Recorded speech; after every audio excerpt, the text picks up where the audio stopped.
Hi, hello, and welcome to another episode of Fright Mic. Or if you're new here, welcome. I'm Sam. I'm Liz. And guess what? Today, the parents are coming home. The babysitter is no longer needed. Yeah, we're collecting our cash and we're getting the hell out. And what a way to end our Babysitters Club month than to isolate ourselves in a snowy cabin in 2019's The Lodge. A depressing road to go down to finish this off. I love this movie. I know you do. Oh my god, what a way to finish it. I can't say it's fun because it's not fun. Oh god, no. But there are certain things about it that I really do like, though. Yeah. It's a vibe. It's very cold. It's got everything I'm into. Isolation, religious trauma, Dread. fuck ass kids. Yeah, dread. Yeah, fuck them kids. Yeah, cults. I think, yeah, gaslighting. Yeah, gaslighting, grief. Mm-hmm. Alicia Silverstone. Like you've never Very seen her briefly, before. Right. So brief. I just can't believe that she was even in this movie because it's like, because she was in Killing of a Sacred Deer briefly. Remember? I'm fine in it. Yes, she's the mom. So, she's like, the mom, yes. She's Cher. Yeah. But she was in like these random parts that you would never expect her to be in. Love that for her. But let's not forget her roots. I know. The Crush. Yeah. True crime. Well, I guess true crime, that wasn't weird. Well, The Crush, that was weird. though. The Crush. Oh my yeah. god, we covered that movie so long ago. That's one of my favorite fucking episodes ever. It's so good. The Crush. What a wild crazy ass movie. Yeah. She was so unhinged in that movie. Mm-hmm. Great. I Love know. it. Want to Now revisit. she's unhinged in a more depressing and manic and sad way. Honestly, okay. I don't know if this is like a thing. Like, I mean, fuck those kids, but also fuck that husband. Yeah. I think he was the true villain of this movie. I'm curious to know why. Ugh. I mean, the kids aren't any better, but like, Yeah. I was actually, while I was watching this movie, I was thinking, man, it's too bad we didn't have a fuck them kids theme because this would fit perfectly. oh, I'm sure there's plenty of other movies we can find in that theme. Can you imagine that my mind spiraled into fuck them kids movies? And then I was like, maybe 2026, fuck them kids. Hell yeah. I'm bringing it. Yeah. You gotta bring it back. So many good fuck them kids movies. Yeah, write it down. Yeah. Write it down. Eden Lake, I'm looking at you. Oh. Don't them kids. You're about to piss me off. Yeah. Now you've gone and done it. You pissed me off. No, those kids. Yeah, fuck them kids. A thon. Yeah. Yeah, no, the dad in this movie is the fucking worst, though. The worst. We'll get into it more. Okay. But yeah, he, to me, is like, I feel like he's almost up there. You know, like how when we did Orphan, we were talking about how bad that dad is? Mm-hmm. I think he's up there, too. Oh, I'm curious. Like with him. I'm interested, yeah. Ugh. I am so curious. Yeah. To know. Yeah, man, do you remember the first time you watched? Because this is not a first time watch for either of us. No. Do you remember the first time you watched this? I think this is my second time watching this. Okay. So, yeah, not far off. So 2019 is when it came out, but I don't think we saw it in the theater. No, we did not. I don't remember seeing it in the theater, so it must have been when it just came out on something. It was on Hulu. It lived on Hulu for a very long time. Mm-hmm. Now it, for those of you listening, as this episode comes out, it is on Tubi.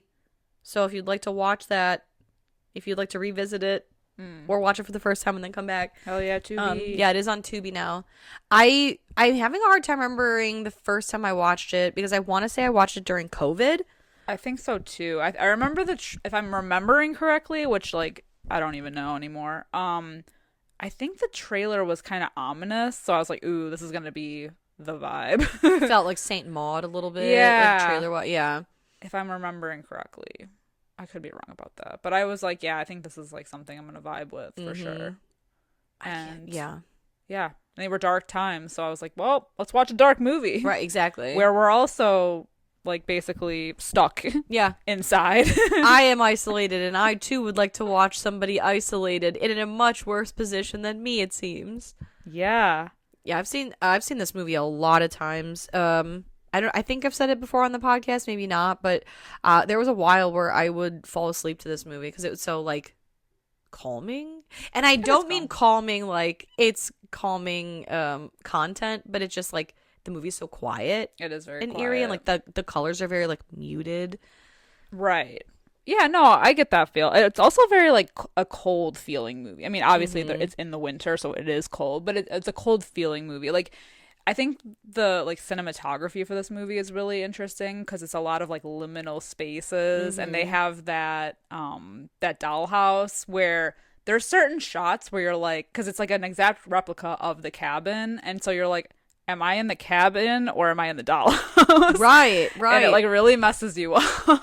It's like a little disorienting. It's cool. And I like that the dollhouse, it feels very hereditary in that sometimes what's happening in the dollhouse is what is going to happen later in the film. Yeah, like a foreshadowing. Yeah. I like to think, though, in the lodge that the dollhouse was what the kids used to plan everything out. I think it was. Especially at the end when the dad sees everything. Yeah. Everything played out. Well, and also the director of this movie also did Goodnight Mommy, which we literally just covered not too long ago. Yeah. So I feel like that movie in a way was also kind of calm. He directed the original Goodnight Mommy? Yes. Okay, not the remake? Right. Okay, thank God. Yeah. Yeah, no, oh, you know, now that you say that, very calm, very similar vibes, especially the way it's like shot. Yeah. Yeah. No, that makes sense. More liminal spaces. Yeah. Ooh. They know how to create a vibe. Yes. Really atmospheric. Yes. And the paranoia and the what's real and what's not. Yeah, that's especially heavy it's heavy in Goodnight Mommy, but I feel like it's heavier here. For sure. Because of how things really amp up and the instability of one of the main characters already coming into this. Just goes to show, if you know someone that survived a cult, maybe, big maybe, don't fuck with them. Yeah. Especially a religious cult. Don't take them to a cabin that has 1 million crucifixes on the wall. Right. Maybe take down the religious artifacts. Yeah. Might be triggering for them. Could I don't be. know. And make sure, for the love of God, I'm blaming the dad for this. keep them on their medication. I'm keeping score on how shitty this dad is, so I'm blaming him for that. Okay. Oh. I can't wait to hear it. Ugh. I know. How can you not think he's horrible? I just feel like he wasn't really there. He wasn't, and that's part of why he was bad. But she straight up was like, yeah, but she "Oh, was being nice. yeah, but you know men." Yeah. Yeah. A man says, "What's wrong?" A woman says, "Nothing." And he's like, Okay. "Good. All right." No. Shit, you said he no. should have known. He was cold from the start. He didn't know and his he wife cheated on Alicia Silverstone. And you can't tell me otherwise. There's no evidence. There's evidence. Where's my board? Yeah, get the binder out. Get Yeah. the binder. Give me. Where's Your my Honor, whiteboard? Yeah, Your Honor. Let the record show. Let me hear your opening statement. You don't want to hear my shit. I'll never stop. My notes are already super long. I love it. No, I love it. I love it because honestly, I love this movie, and I'm like, the dad is such a like whatever to me, and you're like, this actual he is such a boob. piece of dog shit. He is such a boob. Yeah. No, I get it. No, I hate him. I get it. I hate him. No, the kids are awful. Don't get me wrong. I feel They're like fucking horrible. I feel like you could change what did they say in Love Island? My head could be turned. Because I didn't really get that vibe from Orphan until you were like, actually? And then I said, well, actually? He's the worst. Yeah, no, he's straight always up defending sucks. Straight up that sucks. little girl, woman. Little lady. That little lady. The little old lady. Miss Ma'am. Yeah. Miss Ma'am with the bow. Ugh. Yeah. Yeah, so he set this whole thing up. So you think he wanted her dead? No, but I think that he I don't know why I gave said that these like she kids died. this opportunity to do this. Can you imagine raising kids that are that horrible? Yeah. No, I mean, I couldn't imagine. I'll be shocked. My head would explode. You could say. Poor Alicia Silverstone. I know. You know, speaking of that, the fact that I was looking at when I was looking at the IMDb score, which is 6 out of 10, by the way. Oh, and 75% on Rotten Tomatoes while we're throwing them out there. I was looking at, you know how they have the parents' guide on there? Under violence and gore, it said moderate, which I thought was interesting. Huh. Because of the opening of this movie, or something that happens in the opening and the end. Yeah, I mean it's in like a little bit punctuated at the beginning and the end with a bullet hole through the head. Yeah, I wouldn't say that's moderate, but what do I know? Everyone's definition of moderate is different, I suppose. What do I know? I mean, moderate compared to French extremist horror. Sure. Moderate compared to Hostel? Sure. Yeah. Moderate compared to Life? I don't know. I mean, I feel like it's like calling. Well, no, I guess it's not similar. I was gonna say like anything in Midsummer to be moderate. Midsummer? We're talking about Midsummer? Yeah. Oh yeah. No, we're not talking about Midsummer. I'm ascending. I'm comparing. I know. Get off your shit. We've already done that. Oh, somebody cue Sandstorm.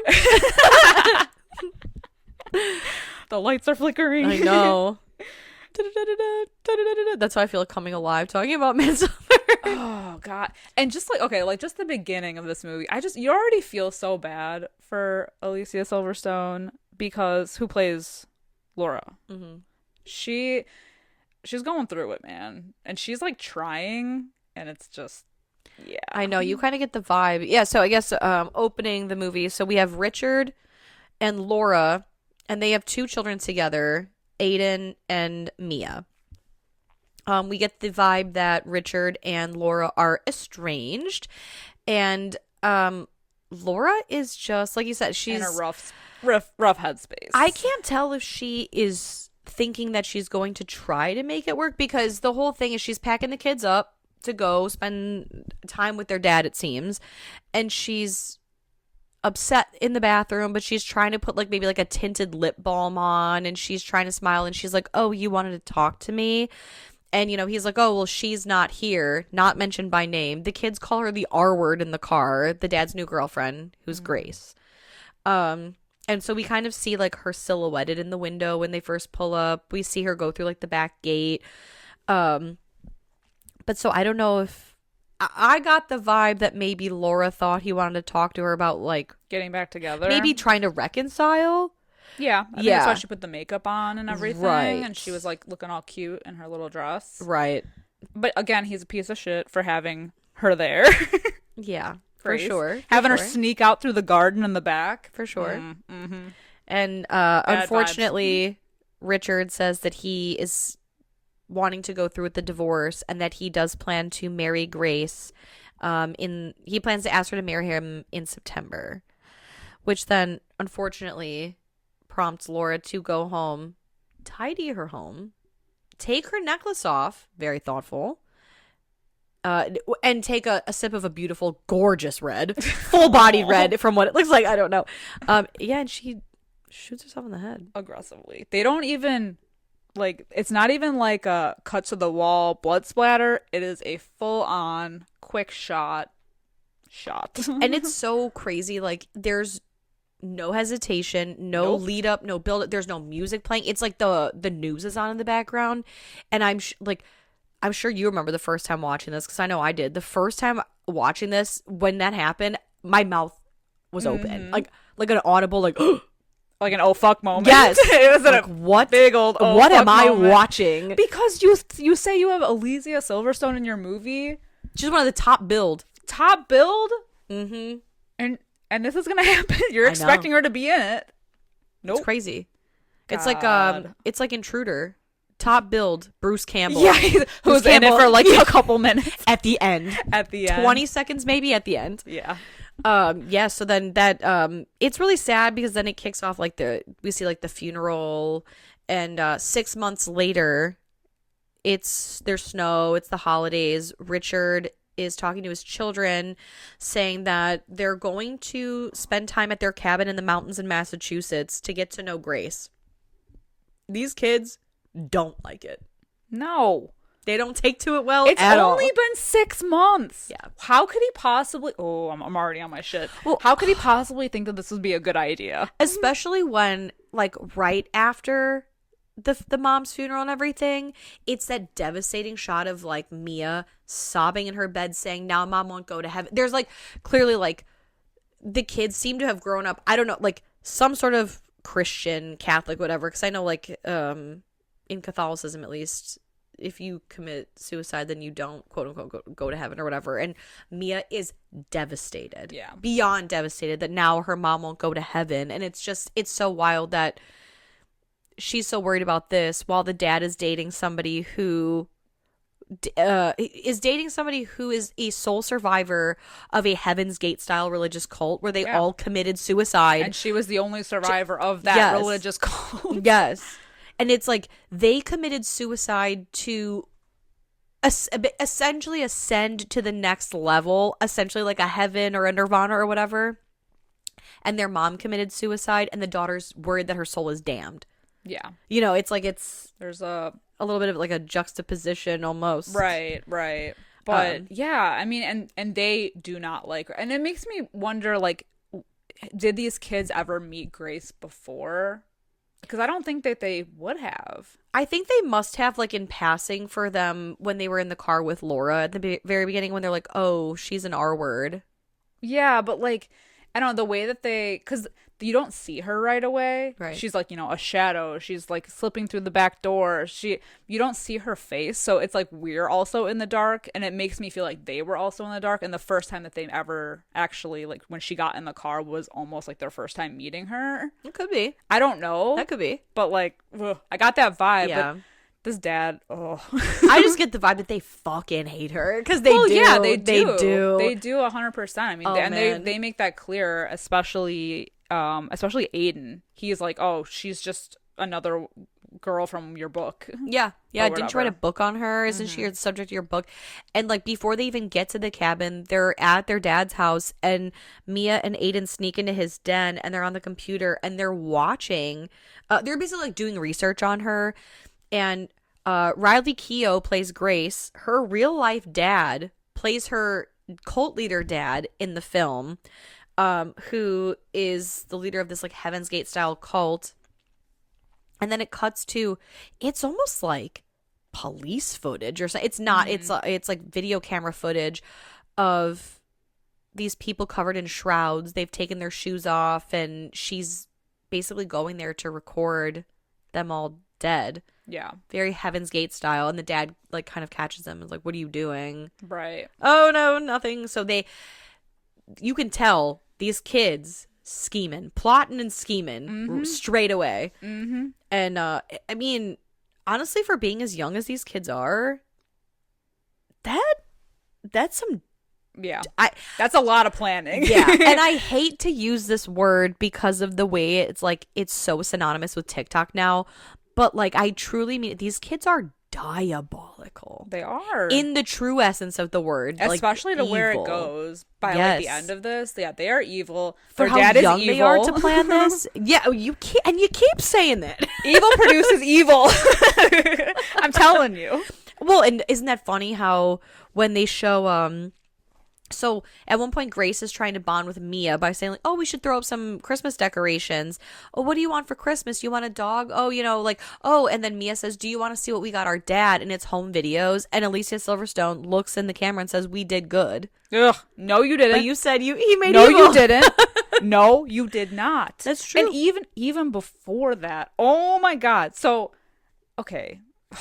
I guess I'm just also just like having a hard time with the fact that he's even going to like marry her knowing that his kids don't like her. And I know that's on them too, but it's like it's almost like there was like no effort made ahead of time. Well, and he seems so much older than her too. They don't really mention like a specific age necessarily, but she is definitely like much younger than him. Well, she's like a victim from this like tragedy that happened. So what's his deal? All right, so he's gonna write a book on her, but they fall in love. It's weird. It's sus. I don't like it. And then when they finally meet up with her, because they're like, well, you're going on this trip with her. And also I'm leaving. okay, like Yeah. that's a great idea. Like let's put this unstable relationship that we have here. Let's put it to the test by having me fuck off for a couple days while you guys, let this shit simmer. It's yeah, like the father's departure happens like almost immediately. The tensions are high in the car. Oh, the tensions are high day one. Yeah. He leaves the car. He leaves them in the car with her. The tensions are high day one, day two, I think. And like they're giggling and they're trying to eat. No one's speaking during dinner. There's that whole like ice skating scene where basically the dad is, I don't know if he's shoveling, he's doing something while the kids are out playing in the snow. And she decides to strap on her ice skates and go out there, and he goes, Richard, the dad, is like, oh, do you need help? She's like, yeah, can you help me? And he goes, sure. Hey, kids who obviously hate you, can you come help her? And they both just immediately stop what they're doing and give her like this shit look. Oh yeah, like, you fucking serious right now? Yeah, no, they're horrible. And all they say is they like kind of like scoot over to her and they go, that's our mom's hat. Mm-hmm. And she rips it off immediately, like, oh, I'm sorry, I didn't know. And they just fuck off. Yeah. The dad sees this because he's like, oh, what happened? And she's like, oh, I didn't know it was, their mom's hat. And he's like, well, just take mine. And you still chose to leave your kids with her. Like, yeah, it's like, we're not gonna work through this shit. We're just gonna like, hopefully, maybe somewhere down the line, we'll all get on. I mean, like, I can see the argument being made for her, like, him being a villain, and that, like, she's like, oh, no, you can go. I'm fine to stay here with the kids. It'll be a bonding experience. And him just being like, okay. No. But it's like I'm also just inclined to be like, well, I guess that's a man for you. And I don't want to generalize men like that, but it's just like, you know what I mean? Like, no, oh, well. I'm holding him accountable right now. You gave me the okay, so. I'm holding him accountable because even just them arriving to this cabin and him not having the, like, foresight to be like, oh, yeah, my dead wife's picture is on the nightstand next to our bed that we're gonna sleep in, and oh, there's like a giant massive picture of Mary over the dinner table with a bunch of crosses on the wall. Like, yeah. Oh, that crucifix, that was Laura's. Does it make you uncomfortable? Do you want it down? I'll take it all down. Like, yeah. Well, and she why didn't says you think no, about that but still, beforehand? yeah, because she's just being nice. I know it. Well, I know. Enraged. Sorry, Richard. It's not looking good for you. Oh, damn. My whiteboard is full. Yeah, right. Enjoy the podcast, like what you hear, and you want to hear more? Well, you're in luck. We have a Patreon. That's right. If you don't know, we talk about new movies on our Patreon. We do monthly rewinds so that way you can find out what we are watching between our main episodes. Sometimes we craft spooky cocktails to match our theme of the month, and watch parties galore. So much fun over there. Head over to patreon.com/Fright Mic podcast to check that out. Again, if you want to hang out with us a little bit more, then support us over on patreon.com/Fright Mic podcast. And we'll love you forever. Okay, bye. So, like, the dad fucks off, and we don't see him again until the end of the movie. Like, I just need you to know that he's not here. Yeah, he's no longer with us. And also about that, the fact that he left for some time, and at no point did he call and talk to Grace. I need to know about that, because clearly I feel like the kids were in communication, or at least it's revealed at the end that they were. Yes. But wouldn't he be like, hey, let me talk to Grace? Well, that's the thing. Like, were they actually talking to him? Yes or no? Because when I first watched this, I thought that they were. Especially when, like, they revealed, at the end. And she's like, oh, I must have burned my battery out talking to Dad too much. But there is that scene where Grace thinks that they're fucking with her. And she catches Mia talking to her dad. And she's like, my battery's dead. I was just pretending. And then I was thinking, like, well, were they or weren't they? Because that would be really convenient timing for her phone to die. I thought they mentioned at some point toward the end that they were in communication, but I could be wrong. I don't know, but all I know is there's that scene where Grace is outside the cabin. She calls Richard and she goes, hey, I don't know why it's going straight to voicemail, but I saw that you called. Give me a call back or text me. Texting's easier. And I know, like, the kid, like, these kids, like, they fuck with her, but I don't think they're that smart to, like, jam her cell phone. But, like, did they take her SIM card? Like, do phones have SIM cards anymore? I know my iPhone doesn't have, like, a physical SIM card you can take out, I don't think. But I don't think she had an iPhone. I don't know. Yeah, I don't know. I don't know. But so, like, it does seem suspect that if the kids were actually in communication with their dad, that he wouldn't be like, hey, can you put Grace on the phone? Like, let me talk to her. Right. Knowing things that are chilly, icy between them. Right. Unless he got her voicemail saying, like, oh, no, things are going really well. Like, we watched a movie, we made pancakes. And so because he's a fucking idiot. He was like, well, good enough for me. And the fact that he before he even left, that he was like, oh, there's a gun in this house, let me show you how to shoot it. Like, why would you leave her alone then if you thought that maybe she would need to do that? Okay, no. Okay. That, I could see him saying, like, hey, I'm going to leave, and if you're cool staying, let me at least teach you how to shoot this gun if you need it. Where I, as the parent, would have been hesitant to leave her alone is when she picks up that gun and boom, boom, boom, boom, fires that and goes, anyway. Oh, so you're experienced. So you're a sharpshooter? Yeah. Oh, I'm so fucking sorry. So, well, so you're American Sniper? Yeah, exactly. Oh, okay. I didn't realize I was dating the fucking the Punisher over here. Jesus H. Yeah, she was a good shot. She's a great shot. Which, you know, given her suspicious background, I'd be like, now, what did you? Where? Why? When did you need those skills for, ma'am? Well, let's talk about it. I'd be like, you know what? Actually, I don't think I want you here with my children and this gun. Actually, yeah. Were they to push her? Right. Foreshadowing. So he leaves. Aiden, and this is another thing too. This was giving the turn of the screw kind of situation. What was that awful movie? The Turning. The Turning. Why is Aiden watching her shower? I don't know. Is that to make her uncomfortable? Because he's a little pervert. Yeah, because then he watches her shower, and she goes to confront him the next day via, like, I'm going to make a sandwich. And he's like, fuck off. I don't care. So she's like, hey, I feel like things are weird between us. You're being a little prick. And you think you can get away with watching me shower and we're not going to talk about it. And he's like, you know, honestly, I don't want to talk to you. I don't like you. We're not doing this. But then later turns around and is like, so they're watching the thing on TV. And Aiden goes, oh, I made this for you. It's a cup of hot chocolate. I would not be drinking that hot chocolate. Immediately suspicious. Yeah. The fact that she's not immediately suspicious, I feel bad for the girl. Yeah. She should know better. I know. And the fact that they brought that outside heat lamp, the gas heat lamp thing in. Yeah, like immediately Grace is then like looking at him like, it smells like gasoline I'm cold. in here. Well, yeah, oh yeah, Mia, she's like, I'm actually cold. And even Grace is like, you don't feel that cold to me. Should I get the gas thing? Like the gas lamp. Yeah.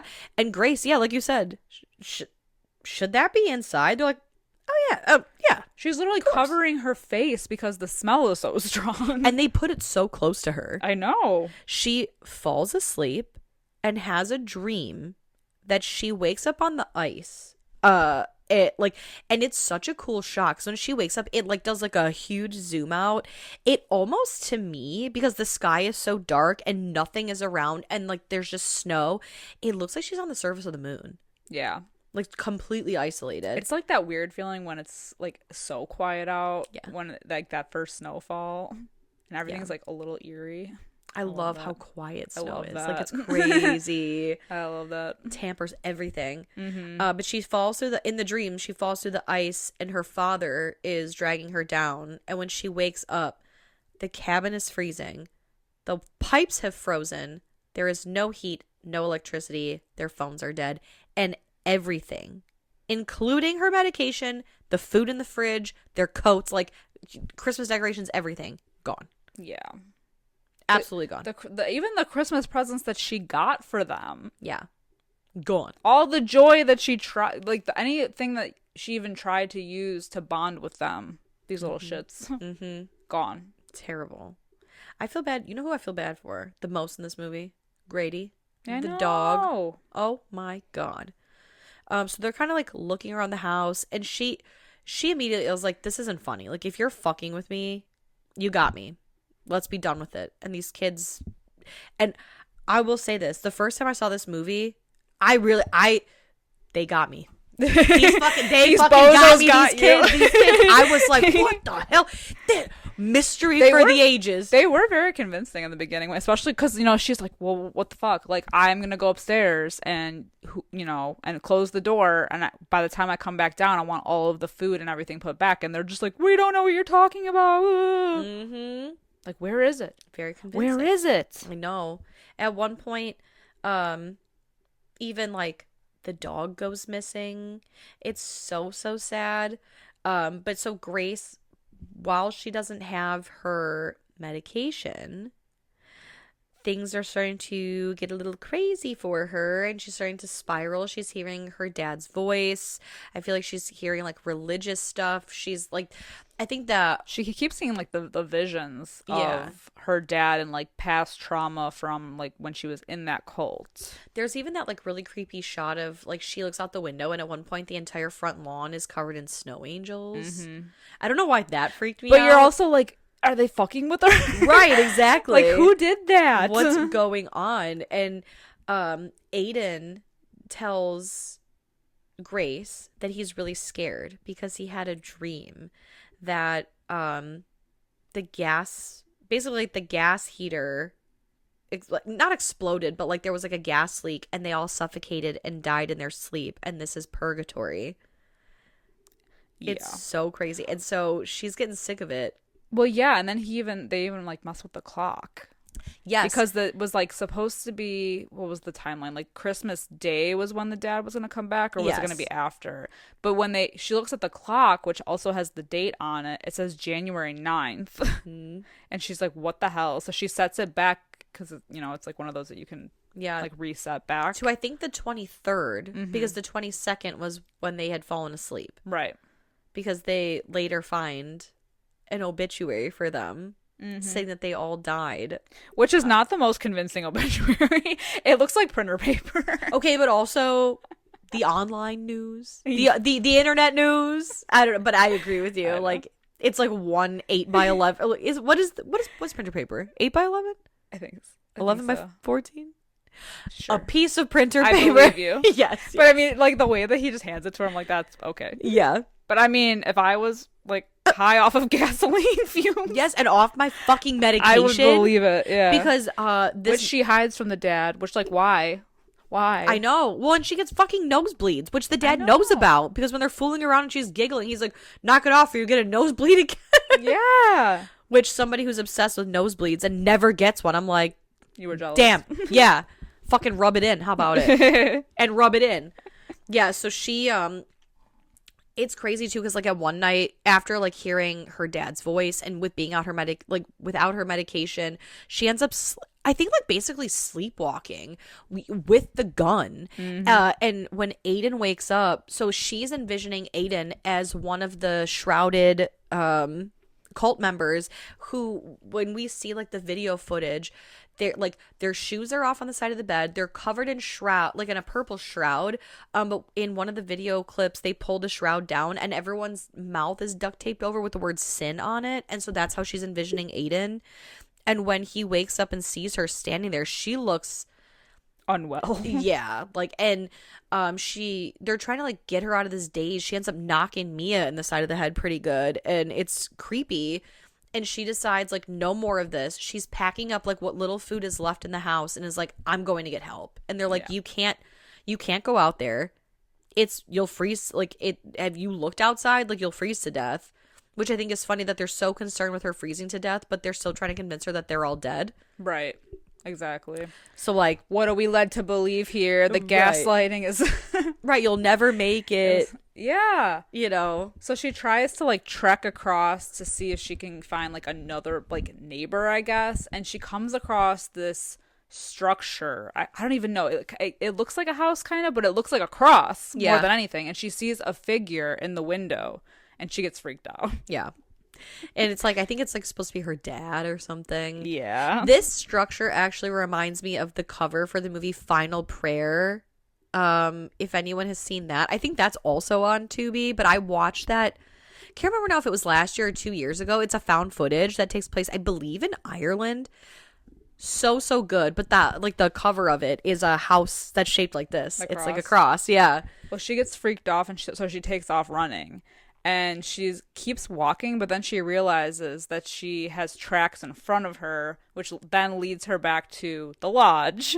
So she basically just made like one big circle.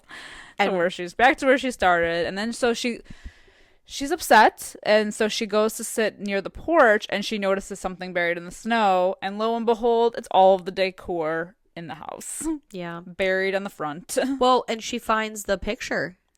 Yeah. Where it says, in loving memory, and it's the two kids. Mm-hmm. And she's like, what the fuck is... Oh, then she goes inside, right? And the kids are like, Grace, what is this? Mm-hmm. She's like, I don't know. Yep. Suspicious. And that's when he really pushes that narrative of like, what if we died? Yeah.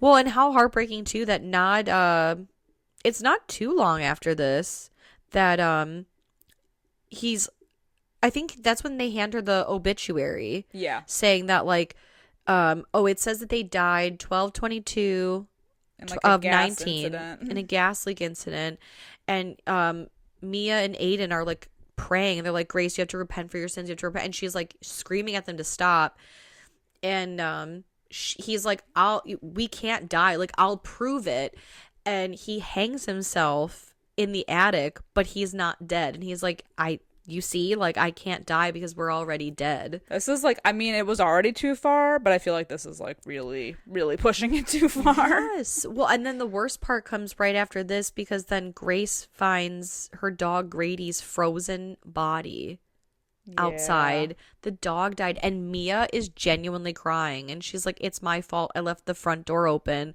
which makes me think like obviously this part of the plan did not go how it was supposed to. That's fucking devastating. And she just like, Grace just breaks at this moment. Yeah. Like she sits on the porch all night, all next day, and they're trying to get her to come back in, because by this point they're like, well, the jig is up. Right. Grace, can't keep going none of it's real. We fucked with you. We've gone too far this time. And they have, because she is just gone. Yep. And I would be so terrified if I were those children and it got to that point, having to tell someone who was in a religious cult that you have been fucking with her this way. Mm-hmm. I think I'd just wait for my dad first. I don't think I could tell her. I would honestly just let that bitch freeze to death then and be like, honestly, I don't know what happened. Yeah, we woke up and she just was dead. They're trying to get the generator started. They can't do that. All their phones are dead. And this is when I thought that they had that moment where Aiden is yelling at Mia because he's like, well, because you talked to Dad too much, and that's why your phone was dead. Yes, yeah. So that like because they've hidden everything in the crawl space. Like everything's been in the crawl space. They go to drag everything out. And she does say, I think she says it, or maybe you're right, he says it, like, oh, I'm sorry, I was talking to Dad too much. But that's like, again, if that is true, then I do think it's weird that he didn't ask to talk to Grace, right? So the person in charge. Yeah. The babysitter of your children. The watcher of your children. Right. And they end up finding her. She actually does come back inside, but they find her repenting by basically kneeling on burnt logs. Yeah. Or like logs that are on fire. What do they call it? Like self-flagellation or something like that? Yeah. Yeah. So God. Then we cut back to Richard. The prize of this movie, Dick. Who is back at home, and this is when he notices the dollhouse in the kids' room, which has basically every image of what's gone down at the lodge, including a boy hanging. And so he's like, well, what the fuck? He's found the blueprint. So he takes off and goes back. He calls Grace's phone, and he doesn't get her, but he leaves a voicemail saying that he hopes everything is okay, and he will be back at the cabin in about 5 hours. Damn. 5 hours too late. Because back at the lodge, when they saw Grace kneeling on the burning logs. The kids then went up into the attic, and so it's assumed that this is the next morning. Oh God, and they show the shot of the harness. The harness And yeah. what was the other thing that was up there? It was, so for sure it was the harness, so you know that was fake, the whole hanging thing. Yeah, of course. Yeah, of course. There was something else that was up there that like gave you a clue as to what the other thing was. I can't remember now. Yeah. But yeah, Mia's like, I have to pee, and Aiden's like, well then go in the corner. You cannot go down there. But unfortunately she do, and she runs into Grace, who is basically telling her to repent, that they all need to repent, and she has to burn her doll because Mia carries this doll around through the whole movie, and she needs to burn her doll because she needs to get rid of she needs to stop believing in false idols, basically. But it's sad because it's like the doll that looks like her mom. Right. And right. That's why it's like her comfort doll. It's so sad. But yeah. Also, but yeah, is it sad because you fucking brought this on yourself, you little twits? I know. I'm just saying. I know. But I know. I know. Well, and she brings a gun up there too. It's fucking gnarly. And so, like, who knows? Basically, the 5 hours must have been 5 hours, like, real early in the morning, because the dad then arrives as Grace is pulling out a gun on the children. So they hear him come in. He finds Grady. Yeah. And he's like, what the fuck? He's kind of like, what did I miss here?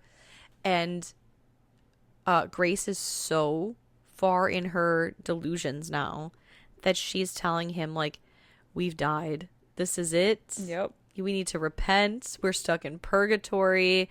And it's such an unfortunate, like, series of events, because the gun that she uses goes off when she's like, watch, I can't die because I'm already dead, watch, and she fires the gun and it like misfires.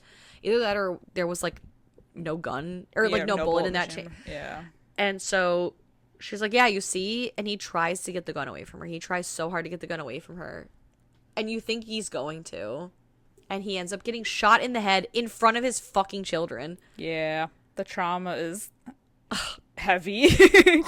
Real heavy. Oh my god. Oh my god. So the kids try to run to the car, but they get stuck in like a snowdrift. Damn. So they end up going back into the house with Grace, and then one of the final shots of the movie is all of them sitting at the table, including the dad, whose body is propped up, and Grace is putting tape over everyone's mouth with the sin over it, and the last shot is of a gun with 2 bullets. Ew. Who do you think they're for? Idiot 1 and idiot 2. Right. Now, there's a lot of, I feel like the song featured most heavily in this movie is Nearer My God to Thee. And as someone who is obsessed with the Titanic, I have to tell you, I don't know if this is true or not, but I had heard once that Nearer My God to Thee was sang on the last day of the Titanic before it hit the iceberg. Really? Yeah. It's like a song that's like so closely associated with the Titanic, but I don't know, like, no one can prove if it's true or not, because they did sing it, I believe, in the film. Yeah, well, it was at the funeral in the beginning. Mm-hmm. They played it at Laura's funeral, and then it was at the end as well. And then they sing it, I think, a couple times, or at least hum it throughout the film. Yeah, weird. I just had to bring the Titanic into it. That's Shout out Titanic. No, I don't know why. Yeah. But that song always kind of like gave me the goosebumps. Yeah, I mean, it's chilling in this movie because of just how everything basically comes full circle. Mm-hmm. And like you said, the juxtaposition of Laura being this like devout Christian Catholic woman with, you know, all of the symbols around the house, and Grace's backstory being so devastating, involving this religious cult. I don't know. Yeah. It's crazy. It's so crazy. Well, fuck them kids, am I right? Fuck them kids. Fuck that dad. I think I see nothing Worst wrong. family ever. Yeah, I think Grace was just acting accordingly. Yeah, I feel so bad for Grace. I mean, she was just trying. And that's what's so hard about watching, especially like the middle of the movie, is like even before the hijinks ensue, like she's trying so hard to just like connect with these kids in any way possible, and they're making it so difficult for her. And it's like even just like the slightest little digs that they take at her. Ugh. I know. Ugh. It's so crazy. I mean, I was kind of reading a little bit of like not fun facts, but like, you know, behind the scenes stuff. And again, I don't know.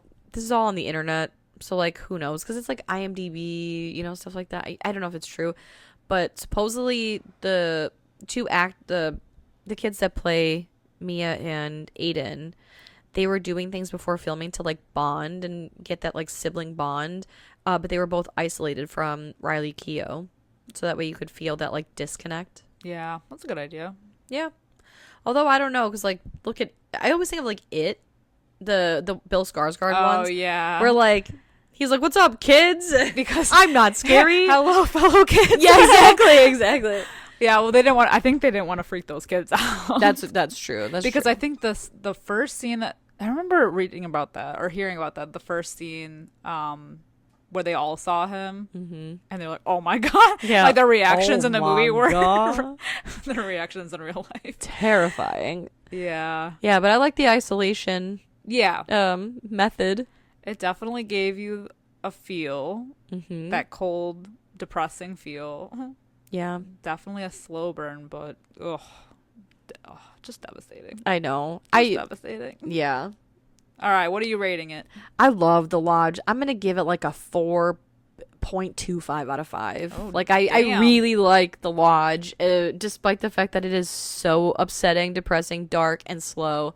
There's something about it. I don't want to say it's comforting, but there's something about it that's comforting. I feel like it's my comforting soul. in the way of like The Shining almost. Like it's like a quiet movie, even though unhinged. Yeah, maybe that should be on my tombstone, honestly. Quiet but unhinged. I feel like that has to be a nod, because I mean they named the dog Grady. Yeah, in this movie. That's true. And it's snowy. And get snowed in. People get unhinged. So they're seeing ghosts. They go a little crazy. Ooh, I like that. I feel like there's similarities there. What are you gonna rate The Lodge? I'm gonna give The Lodge a 3 out of 5. Okay, yeah, fair enough. Yeah, I really like this movie. These kids, they piss me off. This dad pissed me off. I think that's the thing, like, that takes me out a little bit, is just the decisions of this man. Or these kids, really. Like, what they end up doing is beyond. And so it's just hard. It's hard to watch. And it's hard too, because, you know, it's like 6 months later, and it's like that seems so sudden. But it's also like half a year. But then who are you to tell children like how long they have to grieve? And like, hey, we're gonna be in an isolated snowy cabin, and you're just gonna have to honestly get the fuck over it. Yeah, you're actually just gonna have to get along with this woman. It's like he was being so insensitive to like everyone, while also spawning these evil children and putting her in that position, or just all these uncomfortable positions. I just feel like he was a true villain. I mean, yeah, the kids are obviously worse, but he really put this into motion, I feel. I think he made a dumb mistake leaving his children with someone that they weren't comfortable being around. Like, the kids weren't comfortable being around Grace. Grace didn't know them that well either, and they're all, well, I guess the kids aren't in an unknown location, but she's in an unknown location. Yeah, unfamiliar is very secluded, away from anyone who can help. Doesn't even leave like a car. I feel like they should have taken 2 cars. No, well, exactly. Like, what if there was an emergency? And there was. Yeah, like, that's stupid. But he didn't think about. None of them thought about it. Yeah, he made a terrible choice. Terrible choices were made all around here. And it made such a great film.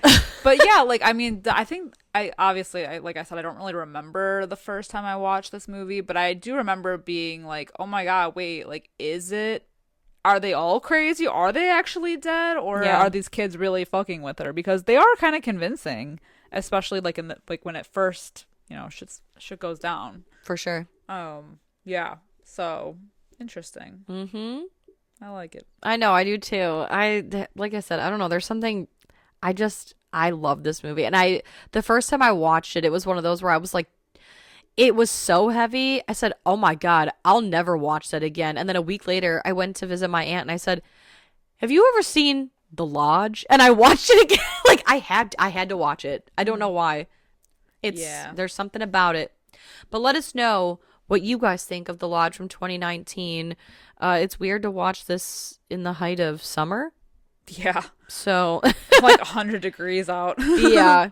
So it helped cool me down. But yeah, let us know what you guys think of The Lodge 2019. Chat with us about it over on our Discord, or find us on our social medias. We are anywhere and everywhere, like the wind, the rain, the sun, and the snow. Like a specter.